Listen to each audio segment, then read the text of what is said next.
Assalamualaikum warahmatullahi wabarakatuh. Bismillahirrahmanirrahim. Alhamdulillahirabbil alamin. Allahumma shalli ala sayyidina Muhammadin abdika wa nabiyyika wa rasulika nabiyil ummi wa ala alihi wa sahbihi wa sallim tasliman biqadri 'azamati dzatika fi kulli waqtin wa hin, amma ba'du. Bapak Ibu para jamaah rahimakumullah, syukur alhamdulillah pada malam ini kita bisa bertemu kembali melanjutkan kajian kita setiap Jumat keempat. Mudah-mudahan disertai hidayah dan ridhonya Allah sehingga kita semua dapat ilmu yang manfaat dan barakah yang bisa mengantarkan kita untuk memperoleh kedekatan sedekat-dekatnya dengan Allah dan selamat fid dini wad dunya wal akhirah. Amin ya rabbal alamin. Ala hadhin niyah wa likulli niyatin sholihah wa li hajatin wa hajatikum lana wa lahumul fatihah. A'udzu billahi minasyaitonir rajim. Bismillahirrahmanirrahim. Alhamdulillahi rabbil alamin arrahmanir rahim maliki yaumiddin.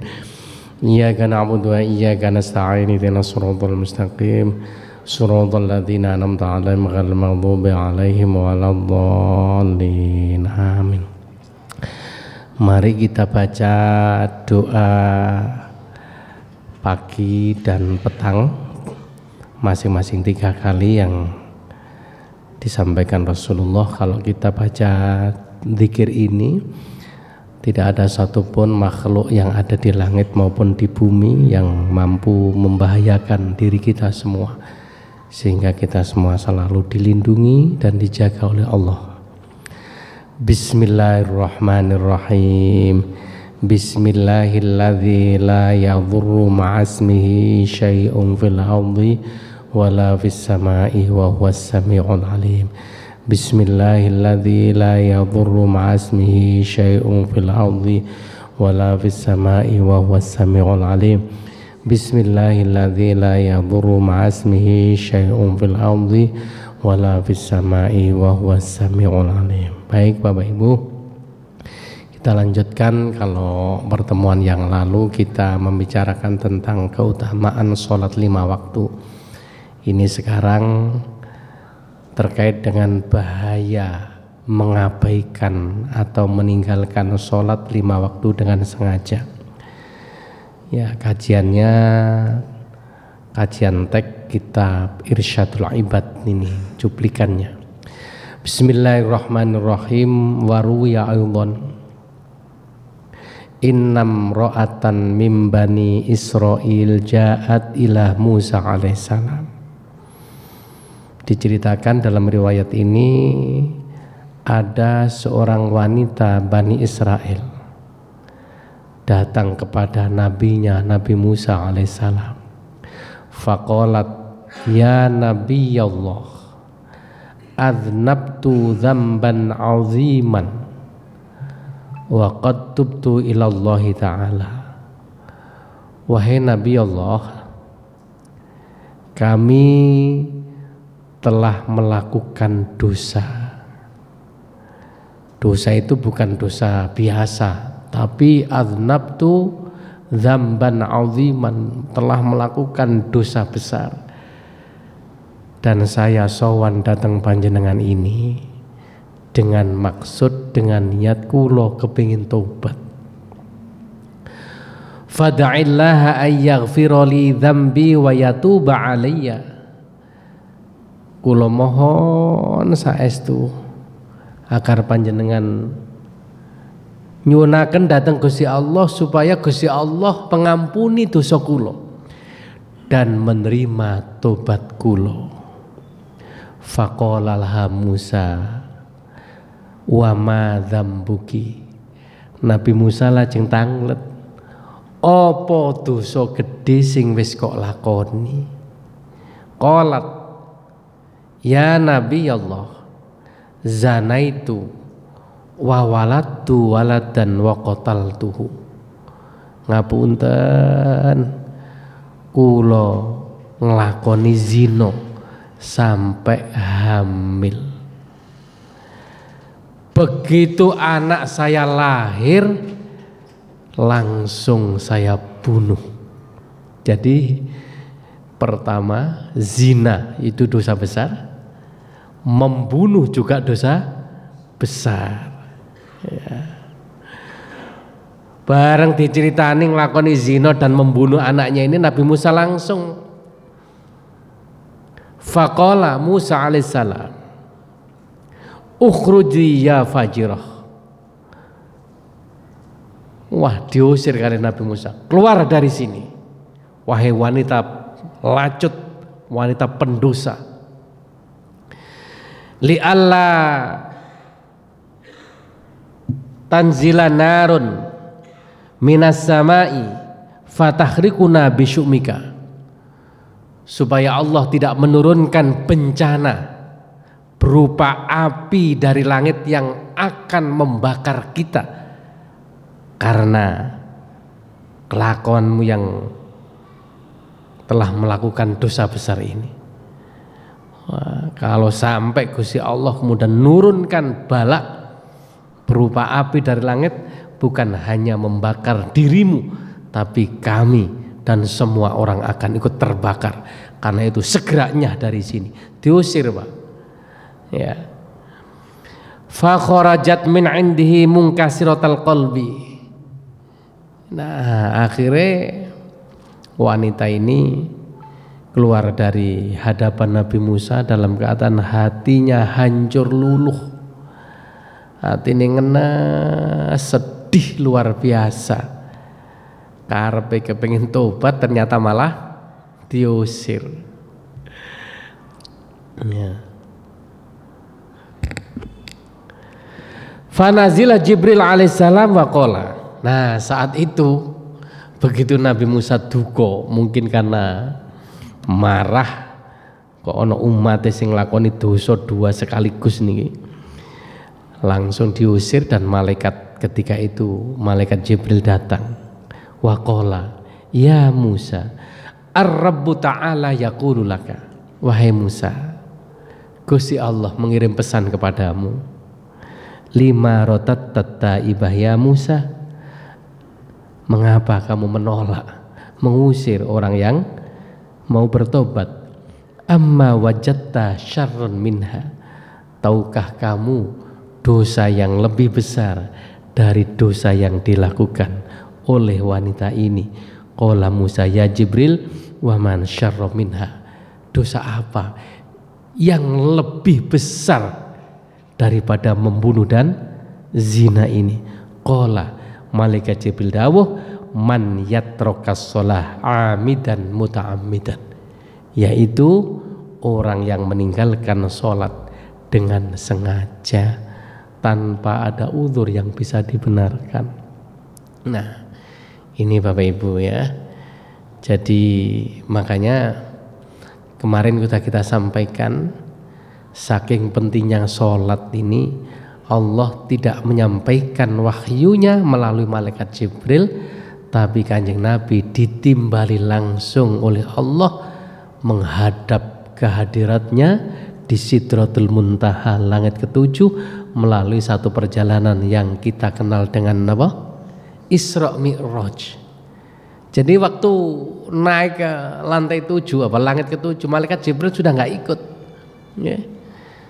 Nah, itu karena saking pentingnya, sehingga ketika kita tidak mampu sholat dengan berdiri karena kondisi sakit, tetap kengken nglakoni sholat walaupun dengan duduk. Lungguh mboten saged karena mungkin saking parahnya, tetap diwajibno sholat walaupun dalam keadaan berbaring. Miring mawon mboten saged, tetap wajib sholat meskipun dalam keadaan terlentang dengan isyarat kedipan mata. Allahu Akbar meleh, sendakep merem, dan seterusnya, membayangkan seperti kita melakukan sholat. Ya, sampai kemudian salam. Yang penting pikiran kita tetap sadar dan hati kita juga sadar, tetap wajib sholat. Makanya kemarin kan sudah saya sampaikan, dalam kondisi apapun, misalnya di rumah sakit nggak bisa menghadap kiblat, karena kemudian kita diinfus, dipasang apapun ya, meskipun secara lahir nggak bisa tayamum, nggak bisa wudhu, atau mungkin dipempesi. Selama kita sadar, kita sholat apa adanya, meskipun dalam keadaan najis, meskipun dalam keadaan tanpa wudhu, tanpa tayamum, ya itulah namanya ad-daruratu tubihul mahdurat. Dalam kondisi seperti ini, di dalam fikih itulah yang namanya sholat li hurmatil wakti. Setiap kita waktu sholat, kita sadar bahwa saat itu kita sedang diperintahkan oleh Allah, hanya tidak bisa melakukan sesuai dengan syarat dan rukunnya. Andai kata ditakdirkan mati, matinya tidak termasuk yang mengabaikan sholat. Umpama diparingi waras, itulah yang kita harapkan. Nah, karena tadinya tidak sempurna, maka kemudian wajib qadha. Nah, itulah qadha namanya, ya. Ya, itu qadha. Nah, ini hadis yang pertama. Yang kedua, ini hadisnya panjang karena ini cerita, ya. Maka saya ceritakan saja. Pernah suatu ketika Kanjeng Nabi ini jagongan bersama para sahabat, di antaranya ada yang hadir saat itu adalah sahabat Abu Bakar dan Umar bin Khattab. Tiba-tiba ada anak kecil lari sambil nangis mendekati Kanjeng Nabi. Terus ditakoni Kanjeng Nabi, ma'adhaka ya gulam, awakmu iku lho nangis nek apa? Ya Rasulullah, bapak kula sakniki sedo. Tidak ada satupun kain yang bisa digunakan untuk membungkus jenazahnya, mungkin saking melarate. Tapi yang saya tangisi bukan karena itu saja ya Rasul. Tidak ada satupun tetangga yang mau merawat jenazahnya. Nah ini kan ya mungkin kula jenengan saelek-elek wong nek ana tangga mati kok gak gelem merawat, itu kan nemen berarti san ya. Sehingga anaknya sedih luar biasa, nangis ngugluk. Akhirnya saat itu Bapak Ibu, Kanjeng Nabi ngutus Sayyidina Abu Bakar, Sayyidina Umar untuk segera melihat kondisi yang sebenarnya. Subhanallah, apa yang terjadi? Begitu ditingali, ternyata bapak lari niki mati ini nggak wajar. Wajahnya itu berubah menjadi babi, jadi moncongnya, telinganya persis babi. Umpama kula jenengan ana wong mati berubah jadi babi, no kira-kira wani ta ngedusi? Engko didusi jangan-jangan nyokot. Akhirnya sahabat Abu Bakar dan Umar kembali kepada Rasulullah melaporkan, ya Rasulullah, wajar mboten enten tiyang wani ngrawat jenazahnya. Ternyata wajahnya, moncongnya persis babi ya Rasul. Akhirnya Kanjeng Nabi datang, kemudian berdoa di samping jenazah bapaknya ini. Nah saat itulah kemudian tangannya diusapkan, ya atas izin dan kekuasaan Allah, karena Rasulullah yang berdoa langsung berubah menjadi manusia kembali. Ya, saat itulah kemudian Rasulullah kemudian memerintahkan untuk segera memandikannya dan mengkafani jenazah ini, kemudian mensolatkan. Begitu digotong nang kuburan mau dipendem Pak. Nah biasanya kan tradisinya memang hadapkan kiblat, kemudian dikasih bantal tanah. Lah itu begitu mau dibuka ternyata wajahnya kembali seperti semula, balik koyok babi maneh.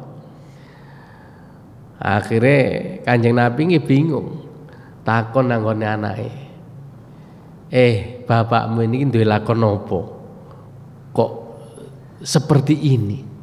Akhirnya anaknya jawab, ya Rasulullah, selama hidupnya saya belum pernah melihat bapak saya melakukan sholat.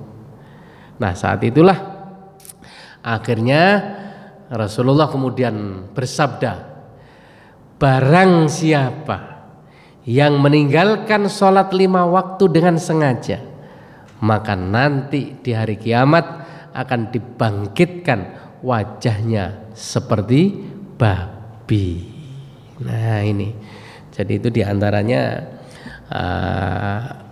apa namanya, salah satu dari azab yang ditunjukkan oleh Allah pada masa Rasulullah Sallallahu Alaihi Wasallam, sehingga nanti kalau kita melihat kenyataannya sekarang ini kan banyak orang yang Islam tapi bahasanya Islam KTP. Ya, Islam KTP berarti nanti sing masuk swarga KTP ini wonge keri. Ya, dalam kondisi seperti ini memang tetap disebut Islam. Nah, sehingga kemarin pernah ada yang bertanya waktu di Masjid Al-Ikhlas Sidosermo ini, saya sampaikannya, Ustadz, kalau orang Islam tidak melakukan sholat, apakah kalau mati juga wajib disolati? Lah ini jawabin itu sebentar, Masin. Kira-kira wajib disolatin apa mboten? Gak sholat tapi mati, kita sebagai umat Islam kan punya kewajiban, syariatnya adalah sholat jenazah dan hukumnya fardu kifayah. Artinya kalau salah satu di antara kita nggak sholat, dosa kabeh wong sak kampung. Nah, cuma ini kan nggak sholat, tapi Islam. Nah, terus bunyi Pak, tetap ya. Iya. Jadi ada dua ulama yang berpegangan pada dua hadis yang berbeda. Yang pertama hadisnya Sayyidina Umar bin Khattab radhiyallahu anhu. Ketika beliau diperintahkan Rasulullah berperang, kemudian Rasulullah berpesan, umirtu an uqatilan nas hatta yashhadu an la ilaha illallah wa anna muhammadar rasulullah. Jadi saya dipesan Rasulullah ketika berperang, selama orang itu nanti kemudian mengucapkan dua kalimat syahadat, maka haram hukumnya saya menumpahkan darahnya, harus dijaga karena dia sudah mengucapkan dua kalimat syahadat. Nah, dari konteks ini dia sudah masuk kategori muslim, kata kuncinya syahadat. Sehingga kalau sudah muslim maka kewajiban menggandikan, mengkafani, mensolatkan, menguburkan ini menjadi satu rangkaian yang tidak boleh kita tinggalkan. Cuma di dalam hadis lain Rasulullah menyebutkan begini, al-ahdul ladzi bainana wa bainahum as-shalah. Perjanjian antara kami dengan mereka orang kafir, antara orang mukmin dan orang kafir itu adalah salat. Wa man tarakaha faqad kafar. Barang siapa yang meninggalkan salat maka hukumnya dihukumi kafir. Lah kalau orang kafir berarti tidak wajib disolati. Ngoten.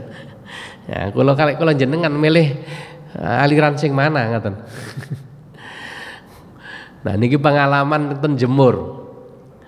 Masya Allah, niku terkenal memang korak dan dilalah terkenal sakti. Di mana dia kejar polisi ditembak itu mbuh kenek mbuh blengsi selamat terus. Lah kula niki waktu awal-awal di pondok niku mboten ngerti nek sekitar Jemur iku akeh korake. Jenenge adu doro, tak pikir nggih adu doro ngoten mawon. Tapi kan memang judi marak waktu itu. Subhanallah, panjane di Pondok Iya Hambal itu kan lapangannya luas. Gak duwe sungkan belas wae ono ngaji rutinan ngono ya adu doro. Ki wong sak kampung lho. Akhirnya Hambal iki di wong ngoten niku kan nek diusir, nglawan. Nek kita nggak siap bisa dibacok. Saestu nekat yang ngoten niku wong minume mabuk. Akhirnya Hambal iku pinter Masya Allah. Jadi tokoh koraknya itu dijadikan satpam, dibayar tiap bulan, kemudian diumrohno. Nah, pas wayah musim haji dihajikan. Waktu ini kan dereng enten waiting list. Akhirnya ya sak Jemur wong tokohe wis ternyata kabeh ku ternyata ono tokohnya. Ya Allah. Jadi kula niki enek wong kelangan sepeda motor, lapor no, balik gak suwe. Umpama TV kelangan niku ketemu ya, Masya Allah. Cuma celengan anak kula waktu niku mboten ketemu wis entek wong duit receh. Masya Allah, kula niki pertama kali diangkat jadi PNS dereng statusnya dosen CPNS itu kan gajinya zaman itu zaman Pak Harto tahun 96 itu 1 bulan 180.000 Pak. Duwe bojo duwe anak jadi kadang saulan gak cukup kan tiap bulan itu kalau ono beras jatah ngene kan 10 kilo kayak ambune wis wah ya ngono tetep dimasak ae. Lah duwe TV niku kredit utang ngoten dicolong anak kula nabung ya ngoten niku Masya Allah jenenge sanyo niku diotak menek teko pager dikejar gak nemokno akhirnya kenek ditembak ten ngene sawet ratap munggah piane mlebu omahe wong lho kok iso tek tek tek tek masuk pian polisine bingung timbangane wong kono nggo senjata akhirnya begitu ketok jeruwet tembak nah ternyata ning gone kene ana sabuke mbuh sabuk muga napa niku sakti akhirnya mati wong sak jemur iku begitu krungu langsung alhamdulillahirabbil alamin gak ana innalillahi tapi karena memang dia itu termasuk wong muslim ya sak keluargane ya santri sembahyang kabeh ya jeneng arek kan ana sing ndablek akhirnya ya tetep kabeh nyolati itu Pak kula mboten salat wong TV-ne tau dicolong ya tangga pondok persis ya Masya Allah zaman itu kula nah akhirnya mari tokoe diangkat dihajek niku aman ternyata sampai saat ini pun bersih nggak ada orang yang adu doro lah kampus itu ketika ada pintu temboknya asik di enten pintu belakang wong jenenge mbangun niku nggawa wesi nggawa semen niku mboten atik kemudian ngenteni rino wengi lho moro-moro mungkin gak duwe dhuwit ngoten bene njoko gitu rokok ngono bayane lah kene karepe nyeneni mlongo kene tok kawane ngono dibaca ngono ya Allah hebat memang nyalinya luar biasa kene akhirnya sekarang ini ditutup tembok didukurno aman wis pintu masuk langsung dari depan cuma akhirnya ngesakne warung-warung sing biasa di belakang itu malah tutup kabeh mahasiswa kan mboten saged metu nah itulah Bapak Ibu yang kami hormati jadi ada dua pendapat kalau ada orang yang tidak sholat tetap wajib disolati ada sebagian ulama yang mengatakan tidak wajib cuma mayoritas Indonesia karena ulama Syafi'iyah sehingga mereka tetap mensolatinya ya soal nanti diampuni dosanya oleh Allah tidak wallahu alam cuma di dalam aliran al-syariah atau Ahlussunnah wal Jamaah orang itu disebut fasik tidak keluar dari Islam. Kalau Khawarij yang meninggalkan sholat telah melakukan dosa besar itu sudah dianggap kafir ya. Tapi kalau kita semua itu diserahkan kepada Allah soal nanti diampuni dosanya oleh Allah itu urusannya Allah karena berdasarkan satu hadis sayakhruju minan nari man fi qalbihi mithqalu dzarratin min iman. Umat Kanjeng Nabi ini semua ada harapan untuk masuk surga. Cuma kan bahasanya sayakhruju minan nar. Berarti ada kemungkinan masuk neraka lebih dahulu nek wis entek dosane selama di dalam hatinya beriman pernah mengucapkan kalimat syahadat dan ada kalimat la ilaha illallah dijamin dakhalal jannah. Nah itulah Bapak Ibu yang kami hormati. Sebelum kita lanjutkan adakah pertanyaan atau yang mengubah? Nah itu Pak sing kula harapkan ada pertanyaan ngeten iki. Waalaikumsalam warahmatullahi wabarakatuh.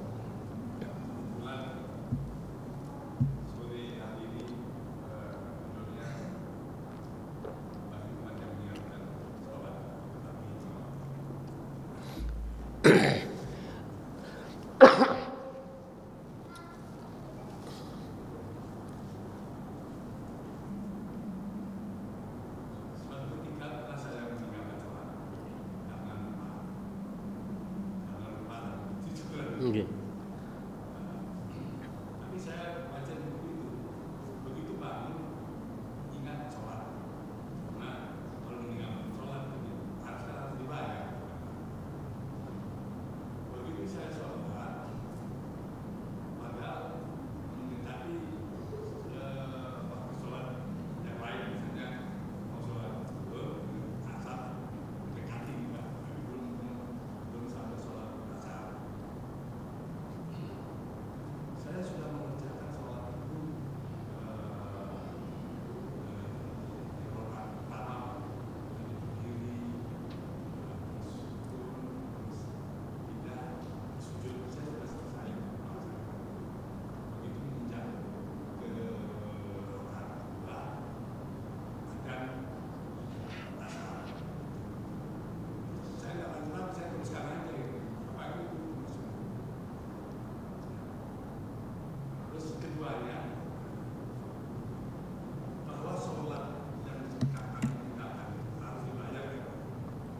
Apakah di antara mau ke pertama sudah saya laksanakan berdoa, terus berdoa, akan saya membacakan rumah berdoa.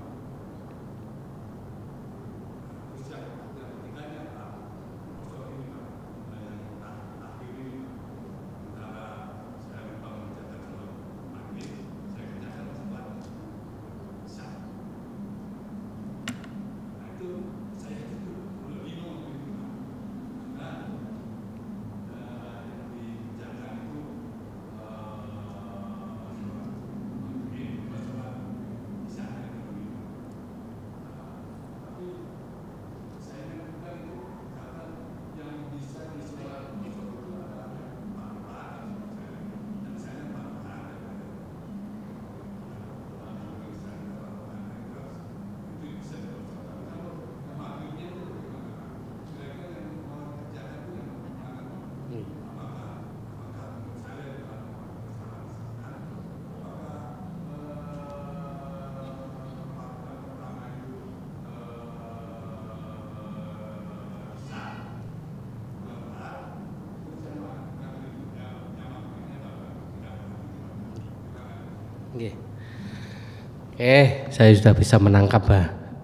Yang pertama terkait dengan menjumpai belum sampai selesai, tiba-tiba sudah azan. Ya. Ada sebuah hadis yang diriwayatkan oleh Imam Bukhari Muslim,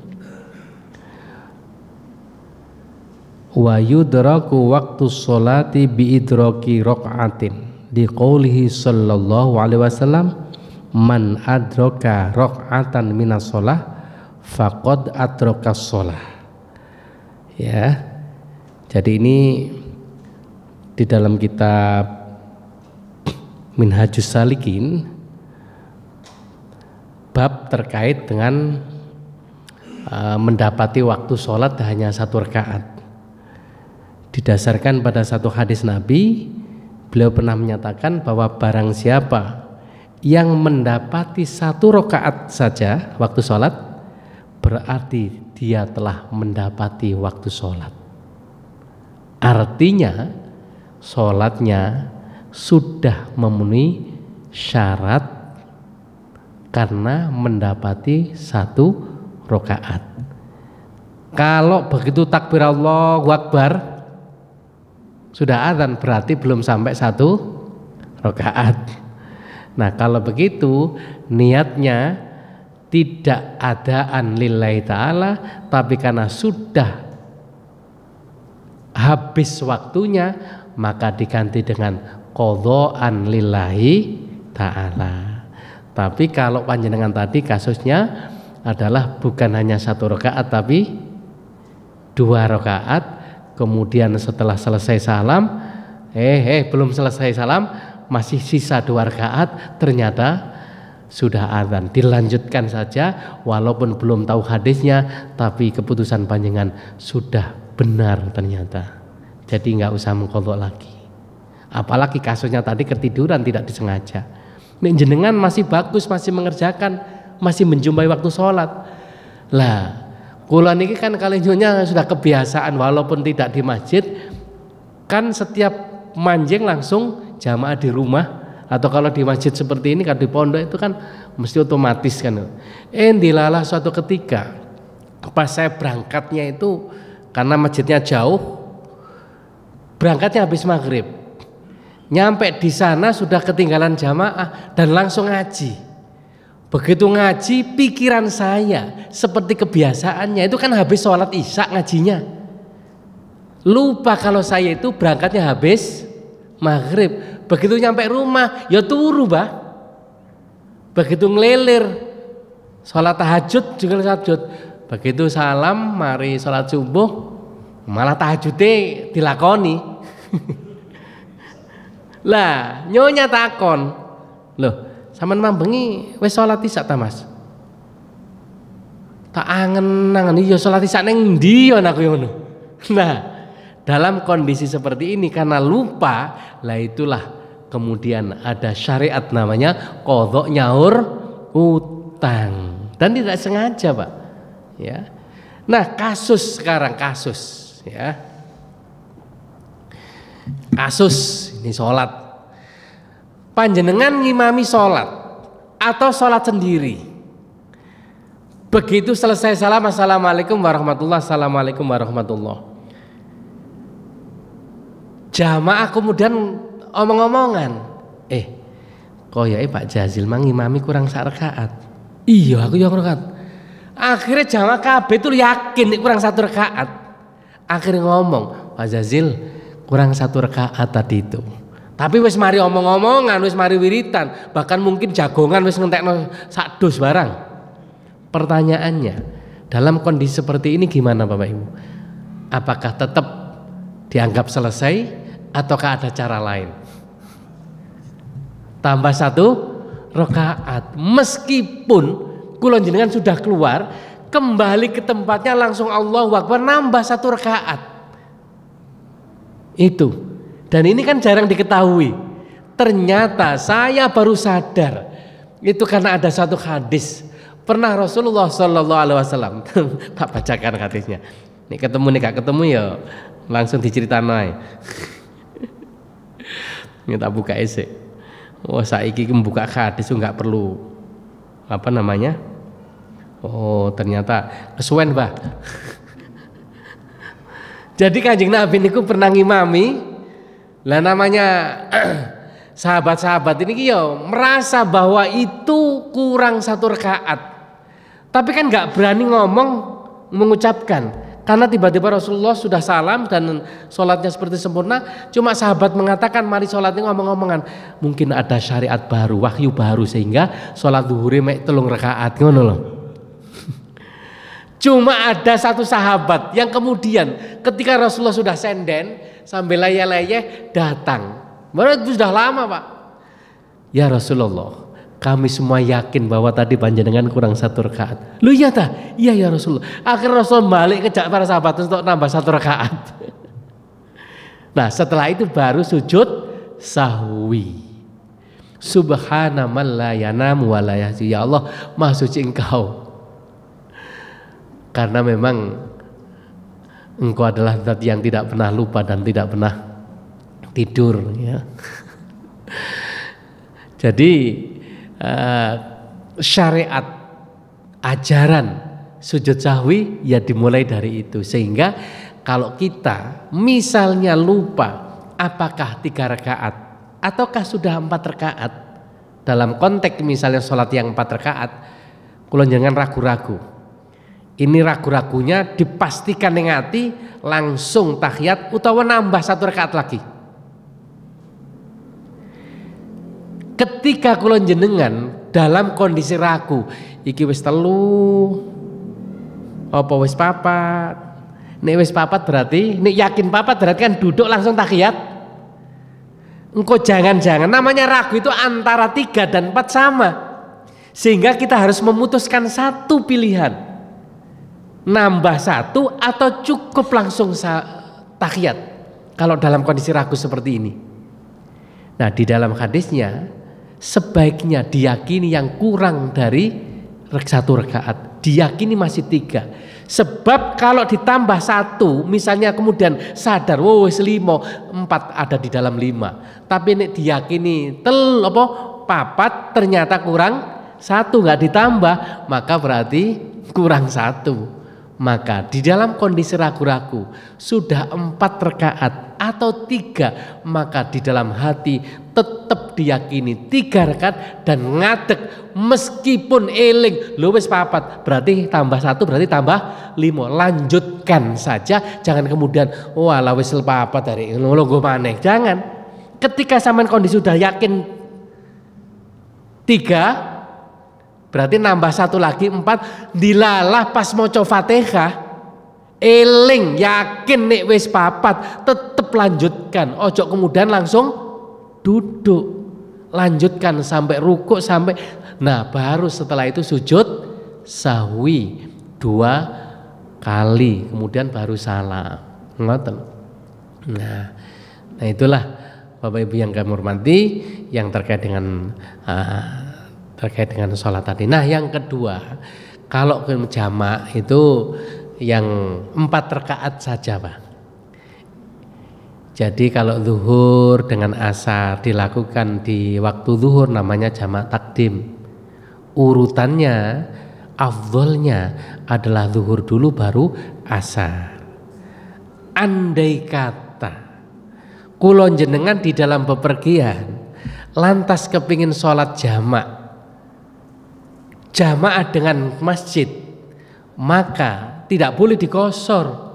Wong antara imamnya jelas 4 rakaat, jenengan maunya 2 gak nyambung. Iku jenenge Joko Sembung naik ojek, gak nyambung cekan.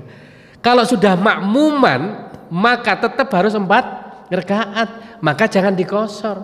Nek niat kosor tidak bareng dengan imam. Nah dalam konteks seperti ini, setelah 4 rakaat kok kemudian asarnya kepingin dikosor, boleh 2 rakaat meskipun duhurnya 4 rakaat, nggak ada masalah.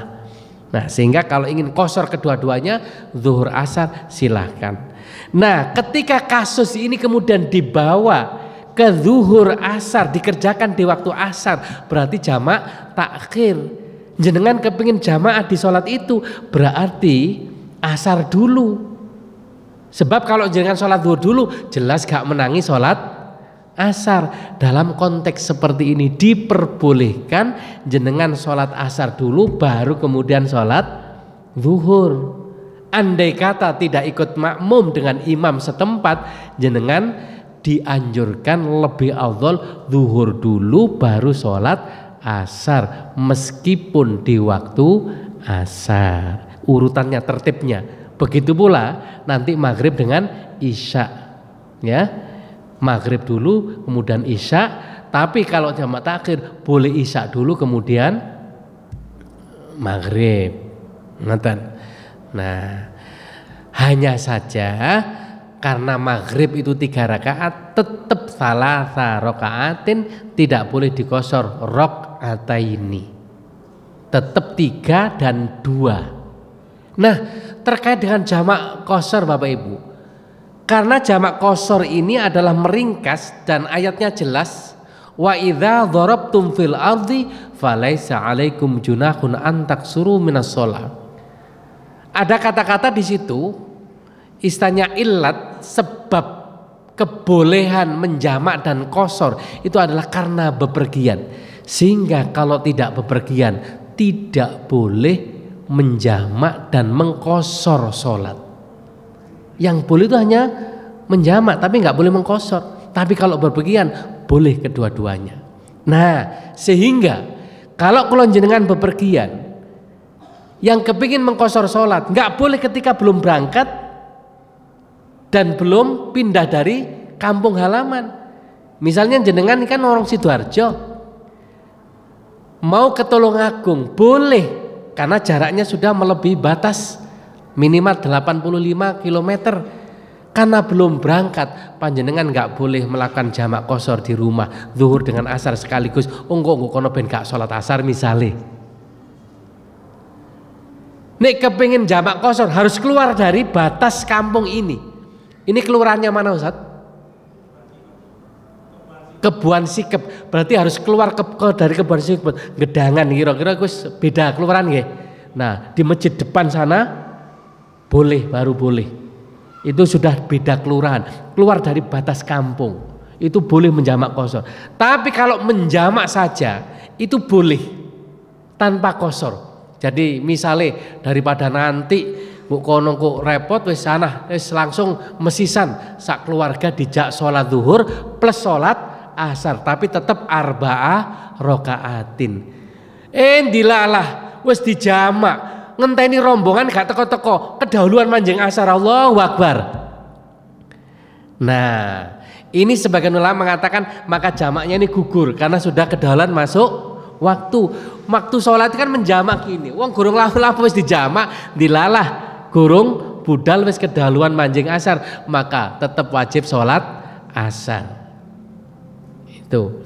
Jadi pernah satu ketika di dalam riwayat Rasulullah itu ketika banjir itu beliau menjamak, ya. Atau ketika sakit itu karena ada mudhar jamak. Sehingga kalau ada pertanyaan, Ustadz, kalau misalnya dadi manten, nah manten kadang dipacai dhisik. Nah, engko nek wis ngentut, ngenteni waktune dawa, yo ngentut ikan yo wudu maneh. Macaine gak cukup sak jam 2 jam. Nah, ternyata ada sebuah kaidah al hajatu tanzilu manzilatat darurah. Nah, hajat, kebutuhan, apa yang menjadi keinginan kita semua itu menempati posisinya dengan darurat. Jadi ada hajat yang memaksa sehingga memungkinkan kita untuk tidak memungkinkan kita untuk melakukan sholat tepat waktunya, atau bahkan mungkin bisa-bisa nggak sholat. Maka dalam konteks seperti ini ada yang membolehkan menjamak sholat tapi tidak dikosor karena ada hajat yang memang mendesak untuk dilakukan. Sehingga di dalam kaidah ad-daruratu tubihul madzurat itu cabangnya ada al-hajatu tanzilu manzilatad darurah. Nah inilah, cuma nggak boleh dikatakan